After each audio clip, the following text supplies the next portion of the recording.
Quand y a plus personne dehors, quand les gens heureux respirent corps contre corps. Rien n'est jamais trop simple quand on a peur d'étouffer. Si tu savais d'où je viens, tu comprendrais où je vais. Rien n'est jamais trop simple quand on a peur d'étouffer. Si tu savais d'où je viens. Yo l'équipe, c'est ton gars AMT pour le Petit Rennais. Alors là on est au festival Hip Hop Session à Nantes. On est avec l'artiste Giorgio et on va lui poser quelques questions. Alors comment vas-tu aujourd'hui? Bah écoute, ça va nickel, merci. Tu passes à quelle heure ce soir? 23h45. Ah ok. Qu'est-ce que t'attends du public nantais là? Bah, qu'il soit chaud, réceptif, à fond quoi, dans l'énergie, dans une énergie de fête aussi. Ok, parce que tu vois, nous on est les Petits Rennais, tu vois. On représente Rennes, tu vois. Mais tu vois, Nantes c'est pas trop la Bretagne, tu vois. Est-ce que c'est qui le plus chaud entre les Rennais et les Nantais un petit peu? Il faut savoir un truc, c'est déjà vos histoires de patriotiques comme ça, je m'en branle complet gros. De savoir est-ce que Rennes, est-ce que Nantes c'est en Bretagne, est-ce que c'est pas en Bretagne, est-ce que le Mont-Saint-Michel est en Normandie, est-ce qu'il est en Bretagne, toutes ces questions, je m'en tape frère. Après, qui c'est le public le plus chaud Et bah pour être très honnête, il y avait plus de monde à mon concert à Nantes qu'à Rennes sur ma dernière tournée.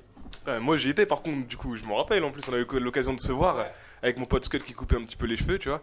Et genre, moi je voulais savoir, du coup, il te reste plus beaucoup de dates, là il te reste 5 je crois, sur la tournée. Sur la fin de tournée, ouais, carrément. Ok, et t'en tires quel bilan un petit peu de cette tournée du coup?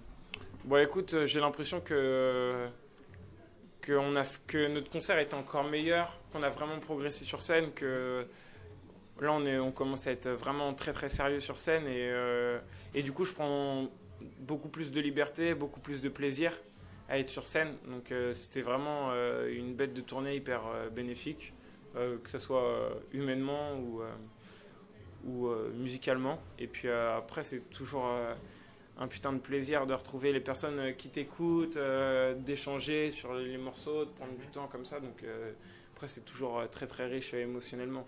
Ok, et toi sur scène du coup pour les gens qui n'ont peut-être pas l'occasion de te voir ce soir ou un jour mais qui viendront on l'espère, toi c'est comment tu décris tes scènes, c'est quoi que tu mets en avant?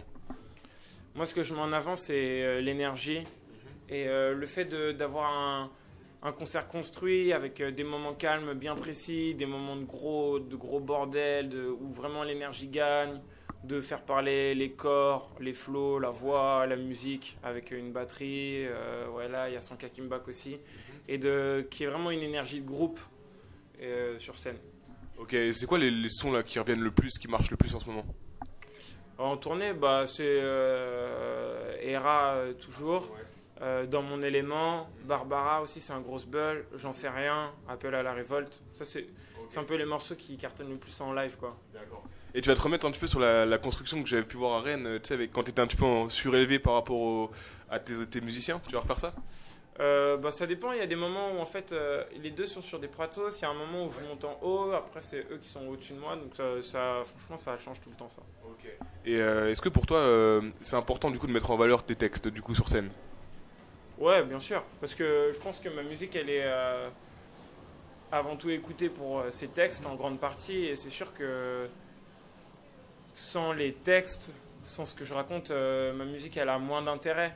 Donc, donc forcément que je fais en sorte que qu'elle soit bien compris, bien entendu.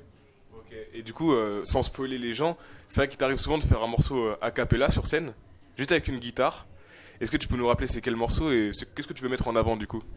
Bah, en fait ça dépend. Je veux rien mettre en avant hein, parce que je suis pas un bon guitariste. C'est juste partager un moment un peu différent et cool. En fait ça dépend. Parfois je fais un inédit. Parfois, je fais le morceau Les yeux en face des trous avec une version complètement arrangée qui n'a rien à voir avec l'original. Et voilà, en fait, j'ai surtout joué ces deux titres en fonction de l'humeur et tout. Et puis, je t'avoue, en festival, je la ramène pas malheureusement parce que mon set est plus court, plus intense, donc plus préparé. Mais ouais, quand c'est mes concerts à moi, je me fais kiffer. En fait, ça me fait kiffer aussi de jouer de la guitare. Ok. Donc voilà. Et on gère comment du coup un festival où le public vient pour de nombreux artistes et un concert où ils viennent que pour toi? Bah différemment, faut les attraper dès le début, faut que le set soit intense, faut envoyer quoi.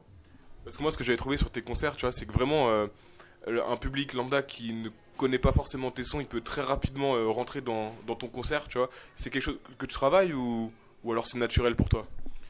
Non, c'est travailler. Je trouve, franchement, les lives ils sont taffés à fond.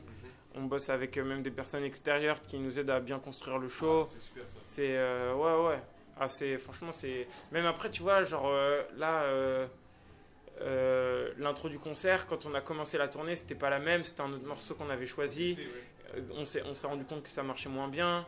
Il y avait un moment, enfin, il y a des morceaux qu'on a enlevés du concert, qu'on a remplacés par d'autres. Plusieurs fois, on a fait des échanges en fonction de. Il y a des morceaux qu'on a déplacés dans le concert, tu vois, pour que tout soit à sa place et que ça soit très intense, tu vois, d'une certaine manière. Donc, ouais, c'est du taf, franchement. Ok. Même si tu peux avoir. Même si j'ai des facilités dans le sens où je suis à l'aise sur scène, Ouais. et j'ai toujours été à l'aise sur scène, c'est du taf, franchement. Il n'y a pas de truc trop naturel là-dedans, quoi. Ok. Et du coup, là, ça fait déjà un petit bout de temps que tu as sorti ton 3e album. Et tu disais, du coup, dans un autre média, du coup, que ton premier album reflétait une facette chez toi, le deuxième une seconde, et que le troisième, c'était vraiment toute ta personne. Ouais. Est-ce que, du coup, tu peux me détailler un peu plus? C'était quoi les facettes que tu as mises en avant sur les premiers? Bah, sur Bleu Noir, c'était clairement un album très sombre, très dépressif, qui parlait énormément de dépression, de noirceur. Et ensuite, sur Era, il y avait beaucoup plus d'espoir, de joie. Et donc, du coup, dans 25, j'ai essayé de condenser un peu les deux pour que. J'ai toujours ces phases de mélancolie, je pense qu'elles ne me quitteront jamais. Et donc, elles sont présentes dans le disque. Et il y a aussi ce côté un peu plus festif, un peu plus. Soleil. Et en même temps, il y a toujours ce côté parfois distancé, où je prends un peu de distance avec moi-même pour écrire, etc. Donc toutes les facettes qui me font, tous mes excès de joie, de fête ou de tristesse se retrouvent dans ce dernier album. C'est vrai que du coup, ça se voit que c'est une musique vachement personnelle. Et du coup, est-ce que par rapport à l'évolution des facettes que tu mets en avant sur tes albums, je trouve que ton style musical change aussi. Et du coup, comment tu pourrais le caractériser maintenant par rapport à ce qu'il était avant, du coup? Bah, ça change pour plein de raisons, parce que je